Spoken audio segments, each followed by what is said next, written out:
말씀은 마태복음 25장 1절에서 13절까지의 말씀입니다.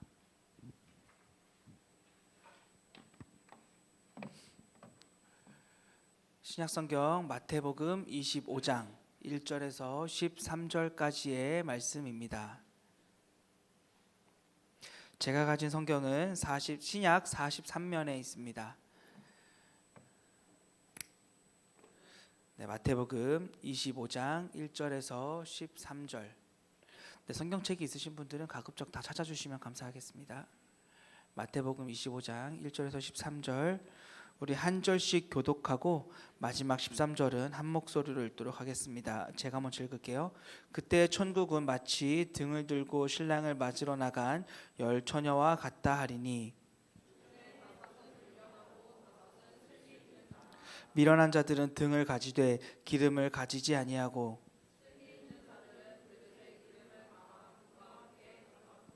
신랑이 더디 오므로 다 졸며 잘세.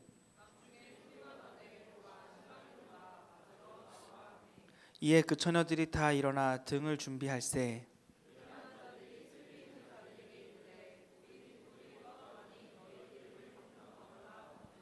쓸기 있는 자들이 대답하여 이르되 우리와 너희가 쓰기에 다 부족할까 하노니 차라리 파는 자들에게 가서 너희 쓸 것을 사라 하니,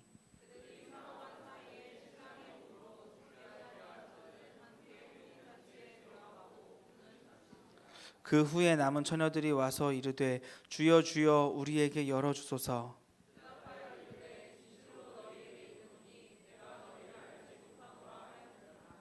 그런즉 깨어 있으라. 너희는 그 날과 그 때를 알지 못하느니라. 아멘. 제가 신학대학교 3학년 때의 일입니다. 보통 이제 우리 신대원은 3년을 함께 양지에서 기숙사 생활을 하게 되는데, 사실 이 3년 동안 3년 내내 같은 방을 쓰는 사람은 없다라고 합니다. 그러니까 3년 내내 룸메를 하는 경우가 거의 없는 거죠. 대개는 한 학기마다 룸메를 바꾸게 돼요. 왜냐하면 이곳에서도 이제 성격 차이라고 하는 것이 있기 때문입니다. 같이 사는데 성격 차이 때문에 같이 못 살겠다라는 거죠. 그래서 보통은 한 학기나 또는 1년을 같이 살고 나면, 같이 룸메로 살고 나면 그 다음에는 서로 다른 방을 쓰게 된다라는 겁니다.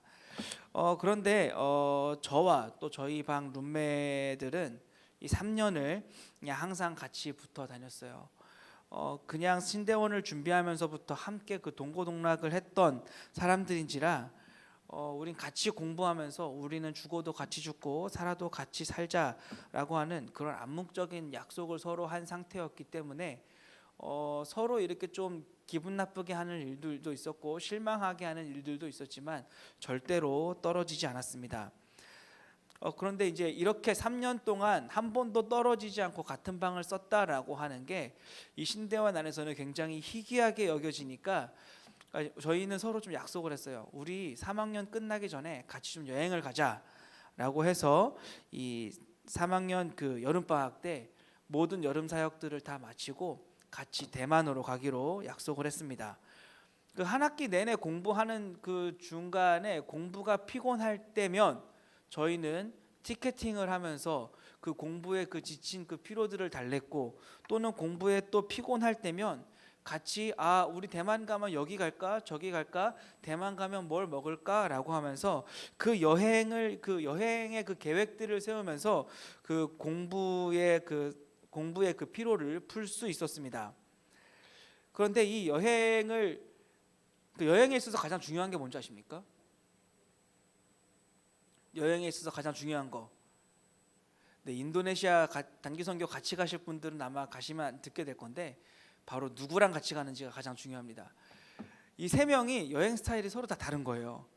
그러니까 한 명은 아예 생각 자체가 없었고, 한 명은 영어를 좀 하는 친구였어요. 그래서 가면 다 물어보면 된다고. 근데 대만 가보신 분들은 아시겠지만 대만 사람들 영어 못하잖아요.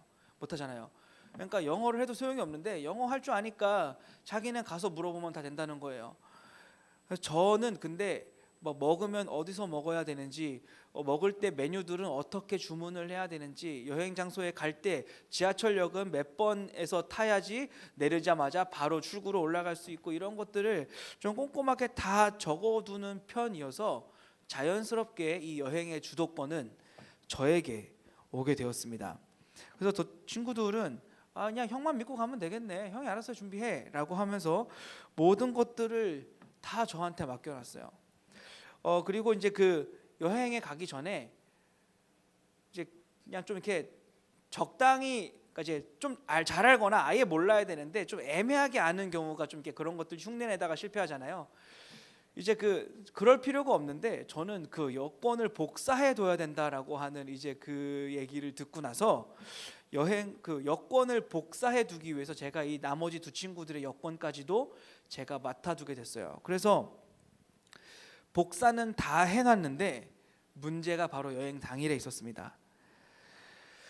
제가 이제 그 모든 여권들을 다 집에 두고 온 거예요. 난리가 났습니다. 지금까지 제가 준비한 그 모든 여행의 계획이 한순간에 물거품이 되고자 될 그 상황에 놓인 겁니다. 난리가 났죠. 저는 얼굴이 빨개지고 순간 막 눈물이 막 날 것 같은데 눈물도 안 나고 심장은 막 벌렁벌렁하고.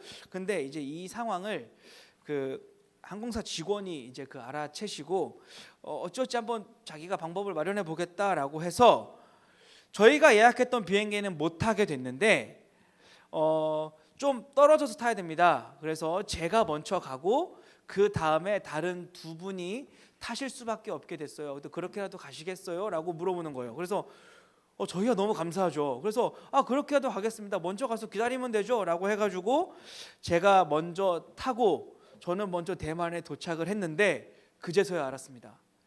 그 두 명의 티켓도 제가 가져와 버린 거예요.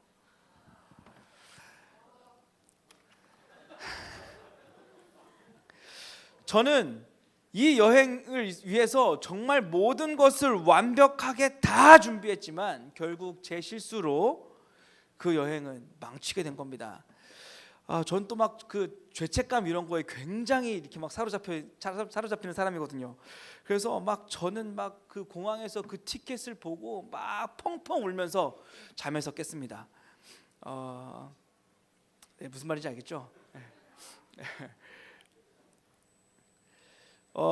아마도 다른 친구들이 저에게 그 모든 여행을 다 맡기고 있다라고 하는 그 사실에 저는 그 친구들이 원망스럽기도 했고, 또 그것이 저에게 좀 적지 않게 부담이 되어서 제가 잘 준비하지 않으면 어느 것 하나 좀 빠짐없이 완벽하게 준비하지 않으면 이 여행을 망쳐버릴 수도 있겠다라고 하는 그 사실에 아마도 그것이 저에게 굉장한 부담이었던 것 같아요. 따라서 준비를 완벽하게 해놨음에도 불구하고, 더 준비할 것이 없었음에도 불구하고 그 부담 때문에 아마도 저는 이런 꿈을 꿨던 것 같아요. 우리가 사는 인생에서는 반드시, 사실 좀 그러지 않았으면 좋겠는데 예상하지 못한 일들이, 예측할 수 없는 그 상황들이 꼭 발생하기 마련이라 우린 늘 준비를 하고 또 대비를 하면서 살아야 합니다. 내 인생에는 절대로 그런 일이 없을 것이라며 아무런 준비 없이 살다간 그렇게 예상하지 못한 일들이 일어났을 때, 예측하지 못한 일을 만났을 때, 만에 하나 그런 일을 만났다면 아주 곤란할 수 있습니다. 그런데 한편으론 그렇게 모든 일에 대해서 완벽하게 대비를 해 놓는다라는 것, 준비를 철저하게 한다라고 하는 것이 반드시 좋기만 한 것일까 생각해 보면 한편으로는 꼭 그렇지만도 않은 것 같아요. 모든 상황에 대해서 모든 것을 다 대비해 놓는다라고 하는 것은 반드시 꼭 좋기만 한 것 같지는 않습니다. 또한 준비라고 하는 것이 어떤 상황들에 필요한 것들을 미리미리 갖춰 놓는 것만을 의미하는 것 같지도 않아요. 다 갖춰 놓는다라는 것, 다 대비해 놓는 것만이 준비라고 하는 것에 정의 같지는 않다라는 말입니다. 무슨 말이냐면 이렇게 생각해 보겠습니다. 여러분들은 죽음을 준비하고 계십니까? 아니, 여러분들은 죽음을 준비해 놓으셨습니까?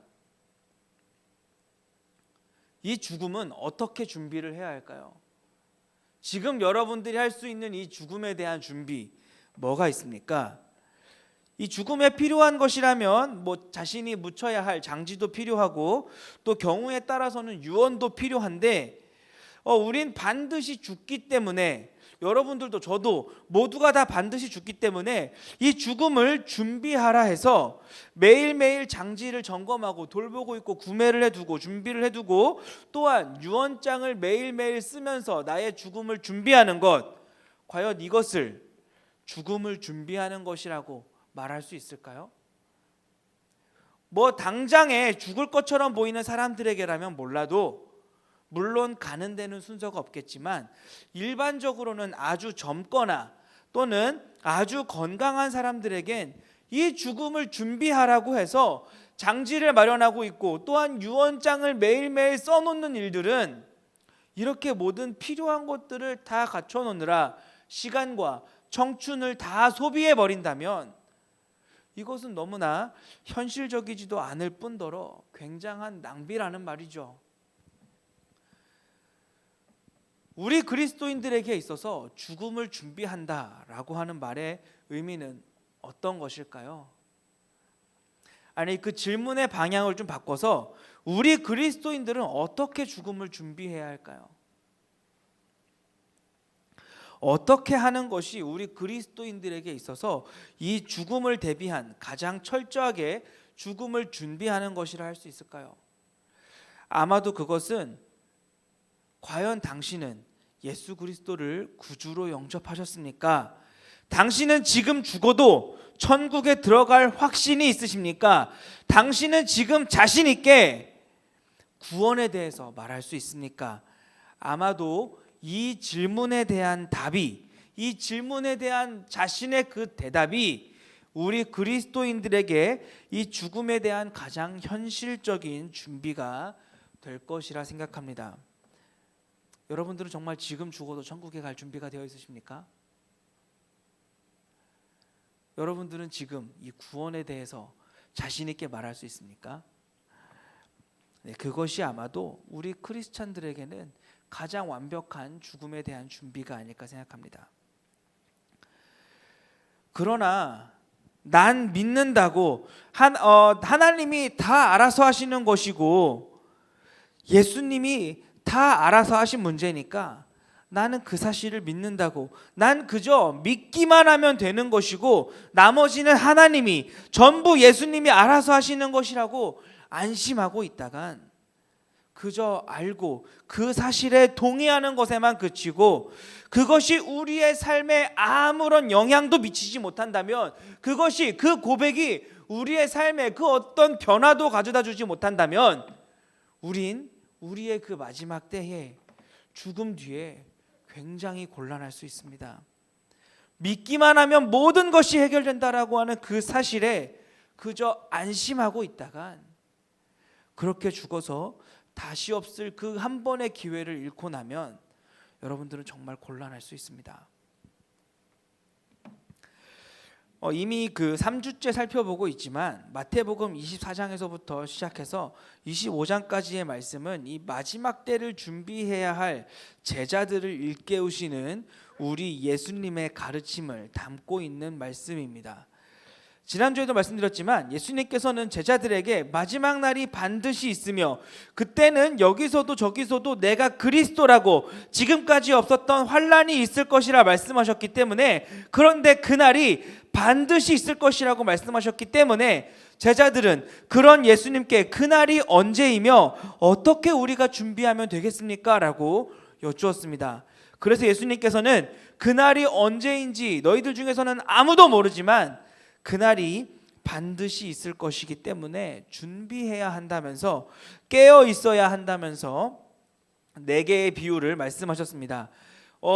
이미 말씀드렸지만 오늘 또 처음 나오신 분들을 위해서 잠시 설명을 하자면 24장 마지막 부분에서 우리 예수님께서는 마지막 때를 준비하는 사람은 마치 청지기와 같아서 지혜로운 청지기는 주인이 없을 때 식솔들을 잘 챙기고 잘 돌보는 사람이라서 식솔들이 주인을 더욱 칭찬하게 만드는 사람이 지혜로운 청지기이며, 반대로 미련한 청지기는 주인이 더디 올 것이라고 생각하는 사람이라서 주인이 없는 동안에 자기 마음대로 자기가 원하는 대로 식솔들을 대해서 자기 말을 듣지 않으면 식솔들을 때리고 또한 태만하고 게으르게 사는 사람이라 식솔들로 하여금 주인이 못돼 먹어서 저 따위 사람을 우리에게 청지기로 세웠다며 주인을 욕먹게 하는 사람이라고. 따라서 깨어있는 모습은 이 지혜로운 청지기와 같이 주인이 원하는 모습으로 사람들로 하여금 주인을 칭찬하게 하는 사람이 바로 지혜로운 청지기, 바로 깨어있는 사람이라고 말씀하여 주셨고, 그 다음에 이어지는 비유가 바로 오늘 본문의 이 열처녀 비유이며, 그리고 그 뒤에 이어지는 비유는 우리가 지난주에 살펴본 것처럼 달란트 비유입니다. 이 마지막 때를 준비하는 사람은 이 주인의 달란트를 맡은 사람과 같아서 내가 가진 것이 몇 개인지 남이 가진 것이 몇 개인지 비교할 것이 아니라 주인이 어떤 사람인지 그리고 그 주인이 원하는 것이 무엇인지 정확하게 알아서, 그리고 나와 주인의 관계를 잘 알아서 주인을 위해서 일하면 똑같이 칭찬을 받게 될 것이라고. 따라서 깨어있는 모습이란 주인을 알고 주인을 위해 일하는 사람이라고 말씀하셨고, 또한 마지막으로 마지막 때는 양과 염소를 나누는 것 같기 때문에 주인의 마음에 합하게 산 사람들은 영원한 생명을, 주인의 마음이 아닌 자신의 마음대로 살았던 사람은 영원한 지옥 형벌을 받게 될 것이라고. 따라서 깨어있는 사람은 주인의 마음에 합하게 산 사람들이라고. 주인의 마음에 합하도록 자신의 삶과 자신의 방향과 자신의 목표를 주인에게 맞추며 사는 사람이라고 말씀하여 주셨습니다.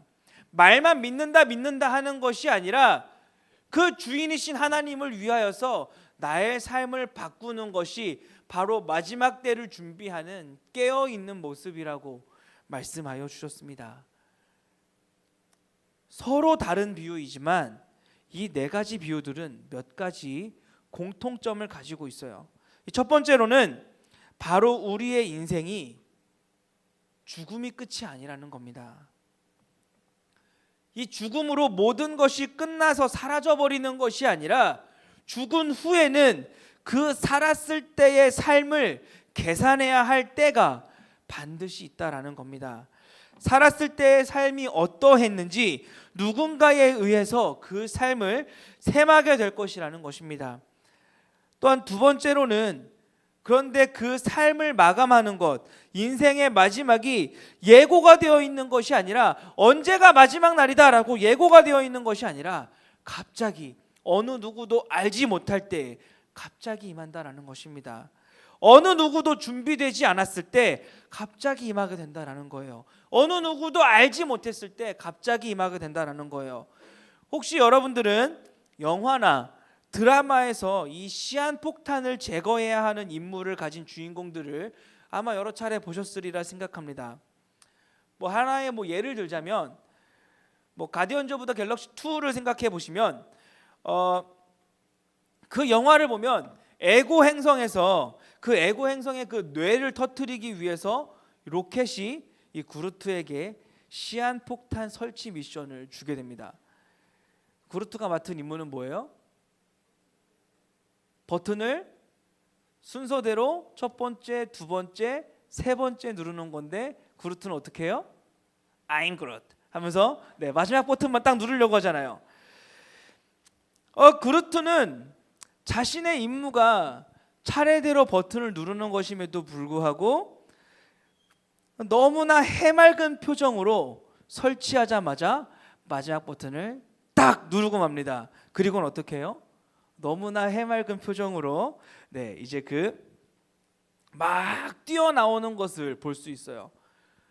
물론 상황은 굉장히 코믹하고 천진난만하지만 이제 그 시계에 그 카운트가 시작되는 순간 삑삑 하고 그 시작되는 순간 그것을 보는 모든 관객들은 시간이 흘러가고 있다는 그 상황에 사로잡혀서 아무리 내 눈에 보이기에는 코믹하고 천진난만한 상황이라고 할지라도 그 카운트가 시작되면서부터 모든 관객들은 그 상황 가운데 몰입이 된다라는 겁니다. 정말 이상한 것은 우린 영화를 보지 않아도 에고 외에는, 그 에고 행성 외에는 어느 누구도 죽지 않을 것이라는 것 우리는 다 알고 있습니다. 어차피 주인공은 죽지도 않을 것이고, 게다가 제임스 건이라고 하는 감독은 그 긴박한 상황, 모든 것이 폭발할 그 상황을, 천진난만한 그루트가 그 상황을 이끌고 가게 하면서 굉장히 코믹하게 그려내고 있기 때문에 그 상황 사실은 그 상황 자체는 굉장히 가벼움에도 불구하고 우린 그 상황에 알게 모르게 긴장을 느끼고 있다라는 말이에요. 왜냐하면 카운트가 흘러가고 있기 때문입니다.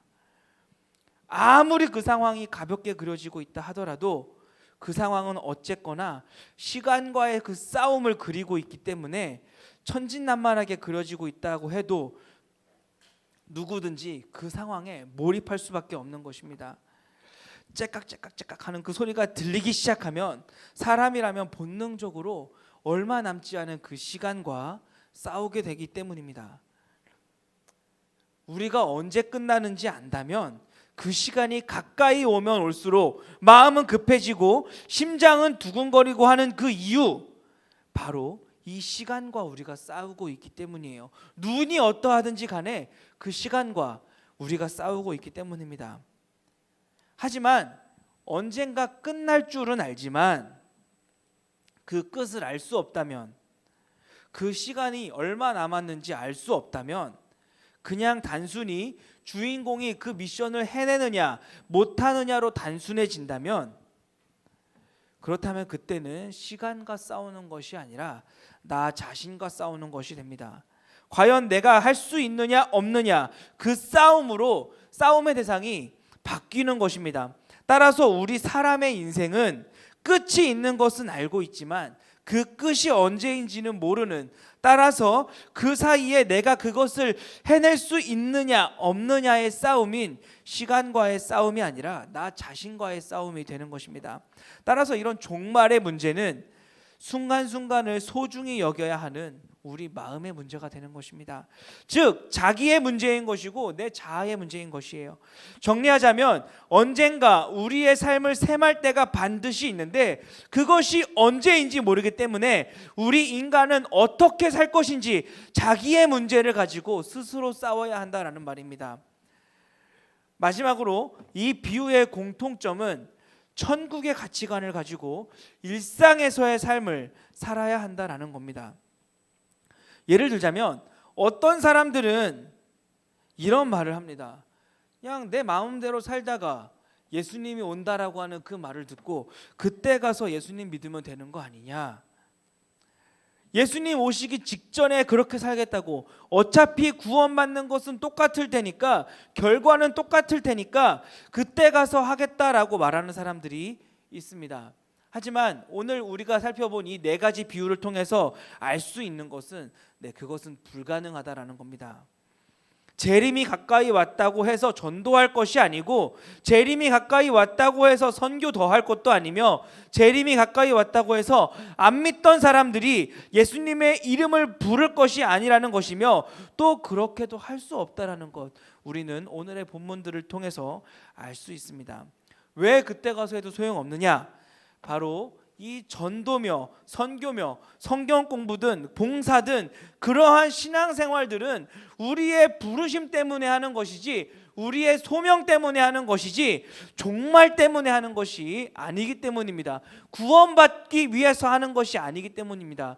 만약에 그때 가서도 그런 일들로 구원받을 수 있다라고 한다면 구원의 조건은 예수님이 아니라 바로 선교나 봉사나 전도가 되어야 한다라는 거예요.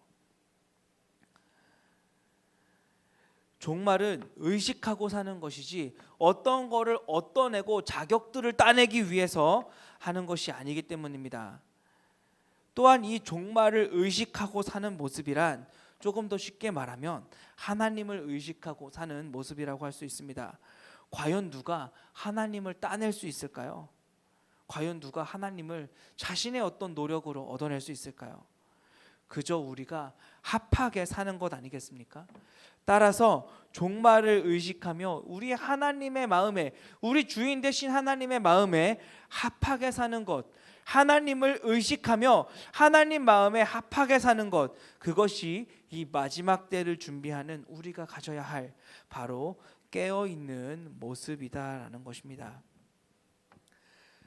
오늘 본문은 예수님께서 열처녀 비유를 통해서 이 마지막 때를 준비하는 제자들을 일깨워 주시는 말씀이에요. 오늘 비유를 위해선 어느 정도 이 유대인들의 전통 그 결혼 예식에 대한 이해가 좀 필요한 것 같습니다. 유대인들은 약혼을 하고 신랑은 그 아버지와 함께 약 1년 정도 신혼집을 마련하는 기간을 갖습니다.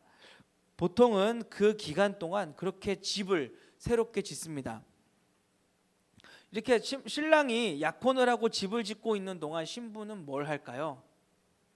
네, 우리와 비슷하게 어머니와 함께 이 혼수에 관련된 부분들을 잘 준비해서 집이 완성될 즈음에 그 양가는 그 결혼식 날짜를 잡고 결혼식을 진행하게 됩니다.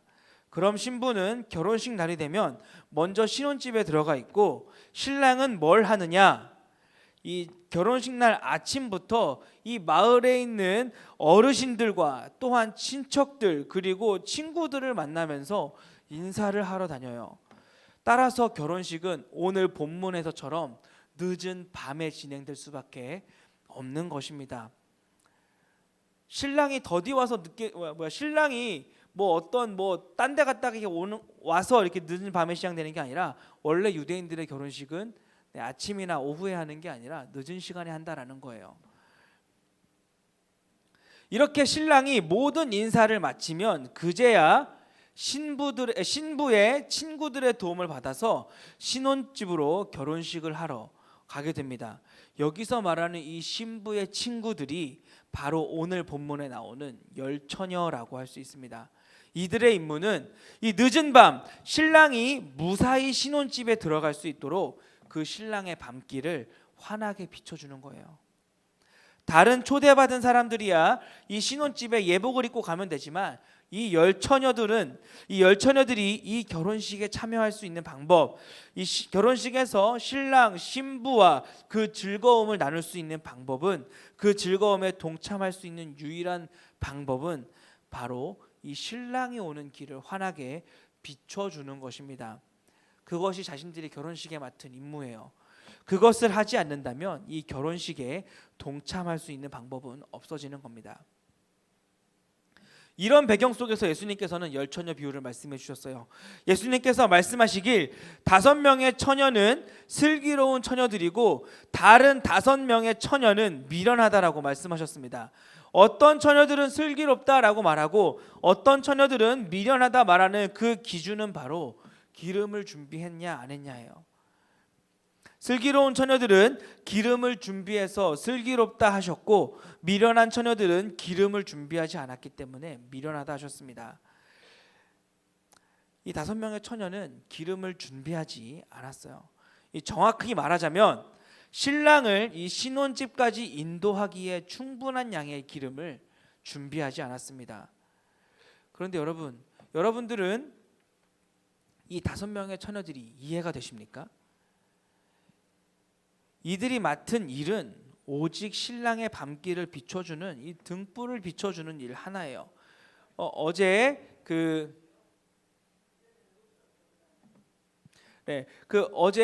진선자매 민호 형제 진선자매 결혼식 때 우리 청년들이 축가를 해줬는데, 자, 우리 청년들이 맡은 일은 축가를 해주는 거 하나였어요.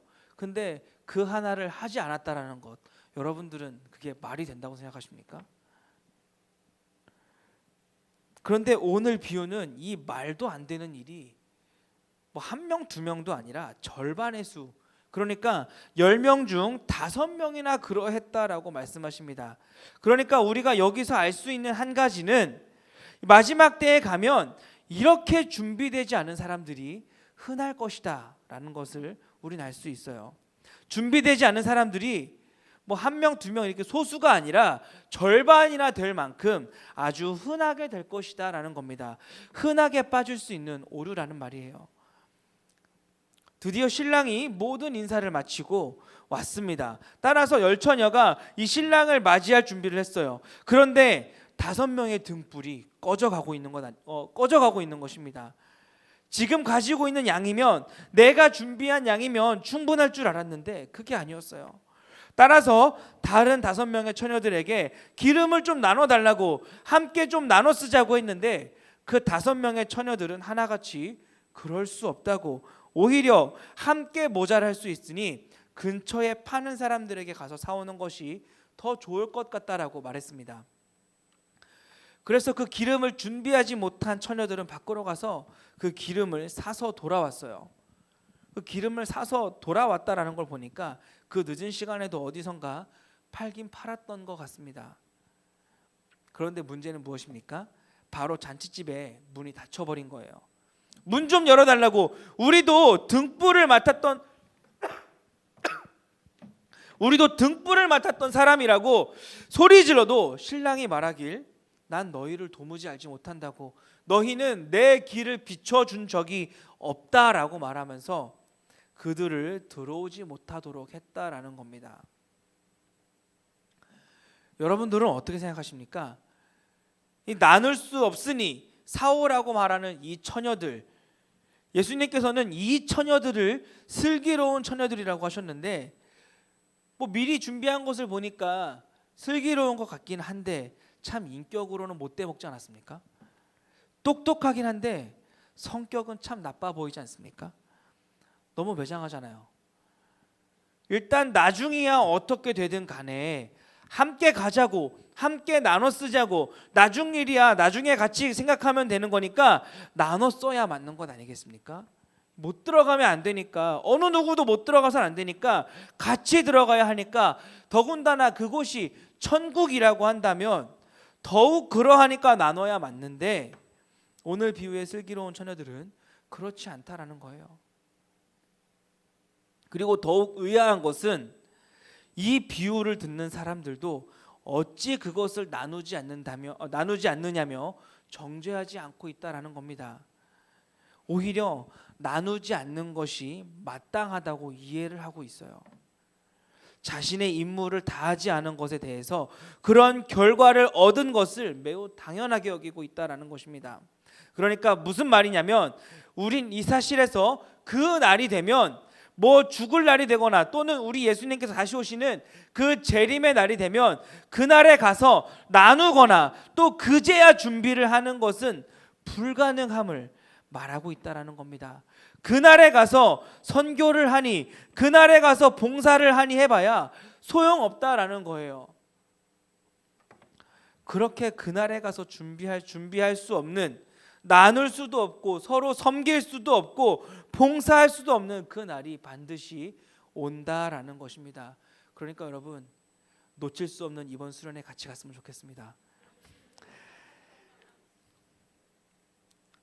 미리 준비하지 않으면 안 되는, 미리 준비해야 하는, 미리 준비하지 않으면 할 수 없는 그 날은 반드시 미리 준비할 수밖에 없다라고 오늘 본문은 말하고 있는 거예요.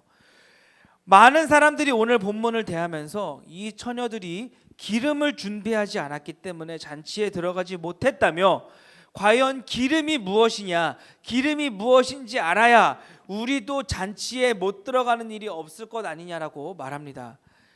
따라서 많은 사람들이 말하길, 사람들이 이 기름하면 이상하게 바로 어떻게 성령의 기름을 떠올리면서 이 기름은 성령이라고 말하는데, 그래서 믿음은 있어도 성령 체험이 없다면, 이 성령의 능력을 행하지 못한다면, 방언하지 못하면, 어떤 예언하는 은사들이 없으면 천국에 들어가지 못한다라고 하는데, 은사가 없으면 그 믿음은 곧 시들어버려서 마치 등불이 곧 꺼지는 것처럼 믿음을 잃어버리게 된다라고 하는데, 여러분, 뭐 하면 라고 하는 이런 공식과도 같은 것들, 여러분 그런 신천지 같은 발상들은 벗어버려야 합니다. 오늘 앞서도 말씀드렸지만 오늘 예수님께서는 4가지 비유를 통해서 말씀하고자 하시는 것은 마지막 때를 준비하며 사는 우리의 태도를 말씀하시는 것이지, 특정 무언가를 천국 들어가는 티켓처럼 어떤 자격증처럼 그 따내라고 구하라고 말씀하지 않으셨다라는 말입니다. 우리 예수님은 지금 태도를 말씀하고 계신 거예요. 태도를. 따라서 오늘 본문에서 이 기름이 무엇인지 말하려고 하는 것은 굉장히 무의미한 것입니다. 오늘 본문에서 이 미련한 5 처녀의 문제는 기름이 무엇인지 몰라서가 아니라 오히려 그들은 기름을 알고 있었어요. 모르고 있지 않았다고요. 왜 기름을 준비하지 않았는지, 무엇이 그녀들로 하여금 기름을 준비하지 않도록 했는지, 그 기름을 준비하지 않게 한 그 태도를, 그 상태를 지적하고 있다라는 말입니다. 우리 13절 말씀 같이 한번 읽어보겠습니다. 13절 시작. 그런즉 깨어 있으라, 너희는 그날과 그때를 알지 못하느니라. 아멘. 오늘 본문을 읽어봐서 아시겠지만 오늘 본문에서 잠들지 않았던 사람은 단 한 사람도 없습니다. 슬기롭게 여겨졌던 5 처녀들마저도 다 자고 있었어요. 따라서 우리 예수님께서는 자고 있던 것, 지쳐 있던 것을 지적하신 것도 아닙니다. 우리 예수님께서는 준비성을 지적하신 것입니다. 준비하지 않는 그 태도를 지적하신 것입니다. 준비하지 않은 그 모습을 지적하고자 하신 것이란 말입니다. 따라서 언제나 눈을 부릅뜨고 하나님 나라만 기다리라는 그 말씀을 하고 계신 것이 아니에요. 오늘 오실까? 오늘 안 오셨다면 내일이면 과연 오실까 하면서 그 만사를 다 제쳐놓고 하나님 나라가 임하는 것만을 말씀하신 것이 아니라는 말입니다. 어떤 사람들은 우리 예수님께서 언제 오실 것이라고 말하면서 모든 재산을 팔고 만사를 제쳐놓고 재림만을 기다리는 사람들이 오늘날에도 있어요. 하지만 그렇게 하는 것을 옳다고 말씀하신 것이 아니라는 겁니다. 잠들지 말라는 것이 아니라 준비를 해놓으라는 겁니다. 세상에 너무나 많은 사람들이 믿음 때문에 구원을 받는다고, 세례를 받았기 때문에 나는 예수님이 오시는 것에 대한 모든 준비를 마쳤다라고 생각을 합니다. 그것보다 확실한 준비는 없다라고 말을 해요. 나는 예수님 믿으니까, 믿기만 하면 구원받는다라고 말했으니까, 나는 이미 하나님의 나라를 믿음으로 얻었으니까, 확보했으니까 라고 말하면서 아무런 의식도 없이 사는 것, 오늘 예수님께서는 그 태도를 지적하신 것이란 말입니다. 오늘 본문에 10 처녀가 결혼식에 참여할 수 있는 유일한 방법은 바로 신랑의 길을 비춰주는 겁니다. 다른 것을 준비할 필요가 없어요.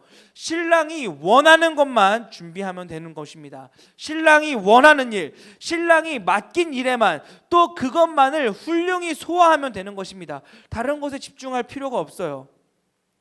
자신의 역할에만 집중하면 되는 것입니다. 그 역할을 바르게 이해하고 있으면 잠들었다가도 언제든 다시 일어나서 그 역할을 수행할 수 있는 거예요. 하지만 자기가 결혼식에 간다고 해서 자기 미모를 가꾸느라, 또는 무엇을 입을까 무엇을 먹을까 고민하느라, 또한 정작 자신의 역할을 그러한 고민들 때문에 잃어버리고 산다면, 자신이 해야 할 것을 잃어버린다면, 쉽게 말해 자기 마음대로 살다가 신랑이 요구한 것을 놓쳐버린다면, 아무리 잠도 자지 않고 신랑을 목 빠지게 기다리고 있었다고 해도 아무 소용이 없는 겁니다.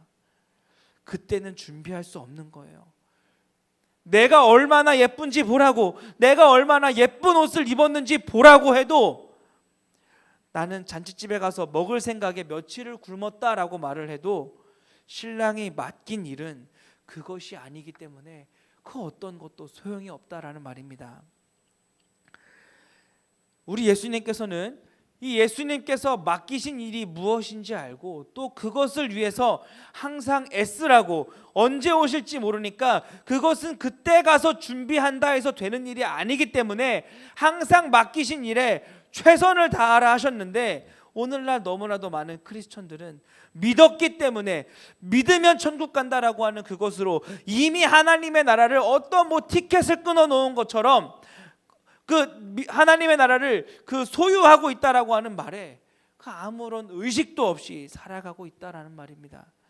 긴장을 늦추어서는 안 됨에도 불구하고 하나도 준비하지 않고선 주인 되시는 하나님께서 원하시는 삶을 살려고 하지는 않고, 신랑 되시는 예수님을 위한 고민하는 삶을 사는 것이 아니라 그냥 자신들이 하고 싶은 대로의 삶만을 고민하고 또 그렇게 살고 있다라는 말이에요.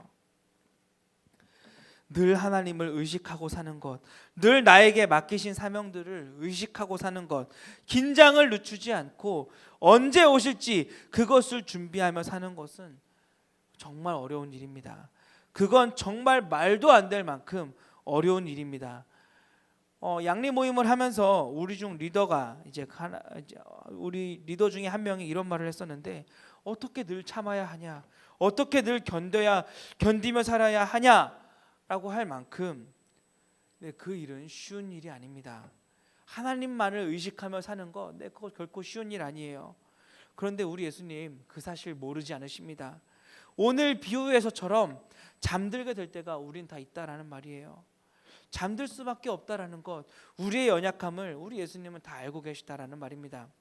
하지만 그럼에도 불구하고 우리가 하나님을 의식하고자 한다면, 신랑이 요구하는 바를 잘 알고 있다면, 신랑이 맡긴 일을 정확하게 이해하고 그 모습 그대로 준비하고 있다면, 다시 말해 우리 예수님께서 요구하신 바, 예수님께서 맡기신 일들을 잘 이해하고 있다고, 더 쉽게 말해서 우리 예수님을 매일의 삶 속에서 인정하고 산다면, 매일의 삶 속에서 예수님을 의식하고 있다면, 우리 예수님께서 다시 오셨을 때 우리는 당황하지 않고 다시 일어날 수 있다라는 것입니다. 하지만 나는 신랑을 인도하는 일을 맡았기 때문에 당연히 잔치에는 들어갈 것이라며, 이 신랑을 신경도 쓰지 않고 자기를 꾸미는 일에, 자기가 하고 싶은 일에만 집중하고 산다면, 믿으면 구원받는다라고 말을 하면서, 예수님이 다 알아서 하실 일이라고 말하면서, 나에게 천국은 이미 보장되어 있는 것이라고 말하면서 예수님께서 요구하신 모습들이 아니라 결국엔 내가 원하는 대로 산다면, 내가 주인인 삶을 산다면, 우리 예수님께서 다시 오시는 그날이 되었을 때 내가 너희를 도무지 알지 못한다라고 말씀하시는 우리 예수님 앞에서 정말 곤란해지실 것입니다. 지난주에 이어서 다시 한번 여러분들께 질문해 보겠습니다. 여러분들의 주인은 정말 누구입니까? 여러분들은 누구를 위해서 살고 있습니까? 지난 한 주간의 삶을 돌아보면서 스스로에게 한번 질문해 보시기 바랍니다. 과연 나는 이번 한 주간 동안 얼마나 나의 주인이신 하나님을 의식하며 살았는지, 과연 나는 매사의 삶 속에서 나의 주인이신 예수님을 기쁘시게 하기 위하여 살았는지 스스로에게 한번 질문해 보시기 바랍니다. 아무런 의식도 없이, 아무런 어떤 준비도 없이 그저 내가 내 삶의 주인이 되기에 바빠서 하나님을 잊고 살지는 않았는지, 예수님을 버려두고 살진 않았는지 스스로에게 질문해 보시기 바랍니다. 이 대한예수교 장로회 총회에 속해 있다라고 해서, 총회 중에서도 장자교단인 우리 합동교단에 속해 있다라고 해서 우리가 천국을 얻어낸 것 아닙니다. 부평중앙교회에 있다라고 해서, 내가 미라클 커뮤니티에 속해 있다라고 해서 천국에 당연하게 들어가는 건 아닙니다. 예수님을 믿는다고, 예수님이 하나님의 아들이시라고 하는 그 말에 단순히 동의하고 끝내는 것으로 천국에 들어갈 자격이 주어졌다고 생각한다면 그것은 아주 큰 오산입니다. 내 주인이 누구인지 아는 것, 내 주인이 누구인지 의식하며 사는 것, 나의 주인이신 하나님을 의식하며 살고 나의 주인이신 예수님을 위해서 사는 것, 그것이 바로 우리 예수님께서 말씀하신 이 마지막 때를 준비하는 모습이고, 그것이 깨어있는 모습인 것입니다. 믿는다라고 하는 말로 천국을 얻어냈다고 안심하지 마세요. 믿는다 하면서 주인을 잊어버리고 살면 그 날에 굉장히 곤란하실 것입니다. 문 좀 열어달라고 아무리 매달리고 소리쳐도 나는 너희가 누구인지 도무지 알지 못한다며 여러분들이 주인을 외면하고 산 것처럼 어느 누구도 나누려고 하지 않을 것이라고, 어느 누구도 여러분을 불쌍히 여기지 않을 것이라고, 또한 우리의 주인이신 하나님도 우리가 주인이신 하나님을 외면한 것처럼 우리를 외면하실 것입니다. 하나님이 나의 주인이십니다. 이 고백이 여러분들의 평생에 떠나지 않기를 바랍니다. 예수님이 나의 주인이십니다. 여러분들의 삶이 엉망이 되어서 세상이 여러분들을 힘들고 지치게 만들어서 여러분들이 잠들게 된다 하더라도, 쓰러져도 예수님이 나의 주인이시기 때문에, 예수님이 나의 주인이시기 때문에 이 고백 때문에 다시 일어날 수 있기를 바랍니다. 하나님이, 예수님이 나의 주인이십니다. 같이 기도하겠습니다. 하나님 아버지, 우리의 삶은 죽음으로 끝나지 않고 반드시 심판이 있을 것을 말씀하여 주셨습니다. 그날은 예고된 것이